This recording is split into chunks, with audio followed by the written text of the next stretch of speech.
Most restaurant menus would suggest that the average adult needs approximately 2,000 calories per day in order to make sure that they have an adequate amount of energy. However, that's not to say that you should expect to starve to death if you don't meet that 2,000 calorie quota in a single day. In fact, not eating anything for a period of 24 hours is actually a common practice as part of intermittent fasting. If you want more information on fasting in general, be sure to check out Bestie's video titled 3 Scientifically Proven Benefits of Fasting.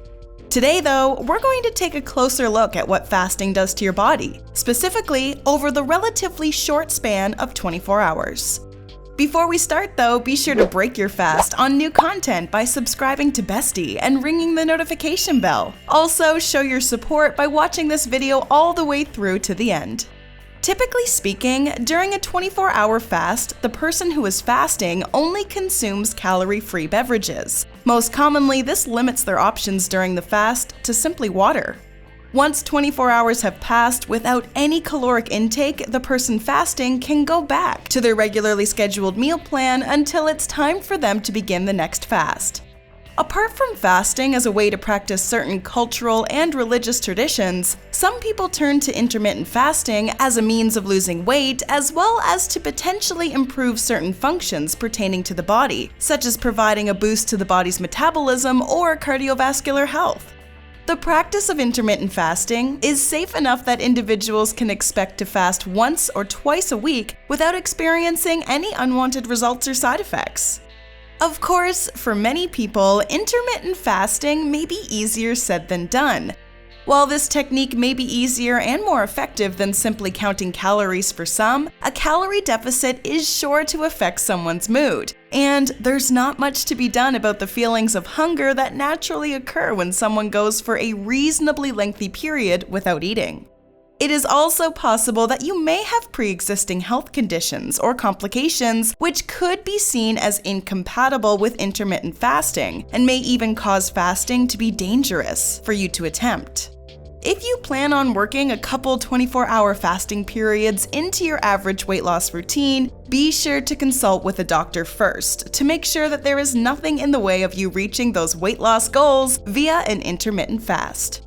After all, while keeping your weight at a healthy and manageable level is important, it should never get in the way of or impair your overall health and safety. In other words, it's always good to know your limits. You're probably wondering what sort of physical effects an intermittent fast can potentially have on your body. During an intermittent fast, it will take a while for your body to realize that you are deliberately withholding calories from it. In fact, chances are you will be well into a 24-hour fast before your body even registers the fact that you're fasting. Part of this is because the digestive process is somewhat a lengthy one, meaning that for the first 8 hours of your fast or so, your body will still be busy digesting the last intake of food that you ingested prior to beginning the fast. Since your body does not yet realize that it's entered a fast, it will continue to use the stored glucose from your most recent meal with little to no difference in the usual digestive process.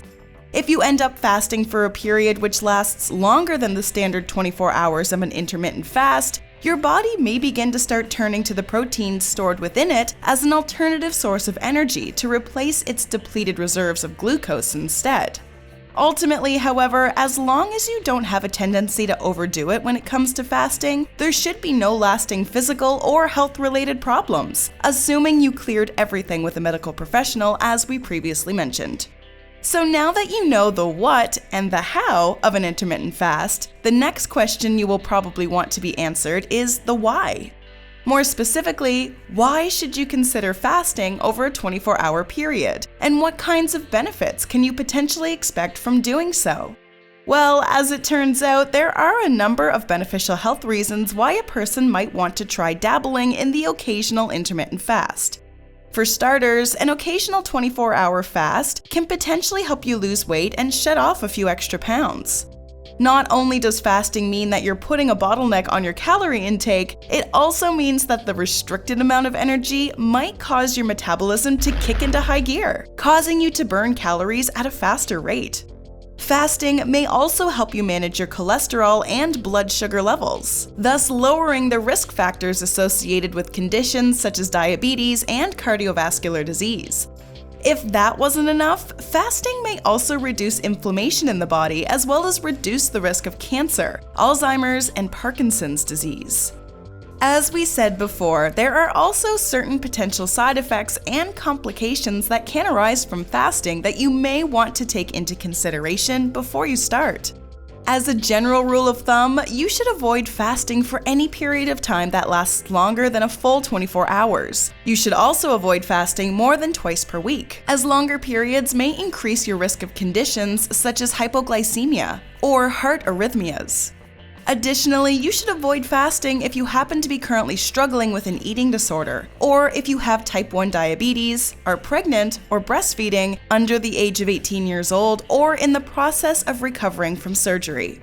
If you do decide to start a fast, you should also make sure to drink plenty of water in order to give your body something to work with during these periods without any calories. Water provides a number of benefits to your body, including assisting your digestive system, temperature regulation, joint function, and overall energy levels. So now it's time for a question. With all the pros and cons of fasting laid out on the table, would you ever consider taking an intermittent fast at some point in the future? Why or why not? We're interested in hearing what viewers have to say on the subject, so be sure to let us know in the comments section below and help us keep the conversation going. Enjoyed this video? Hit like, share, and subscribe to Bestie. Wait, what kind of bestie are we if we don't tell you about our other awesome videos? Go ahead, choose the left or right video and enjoy.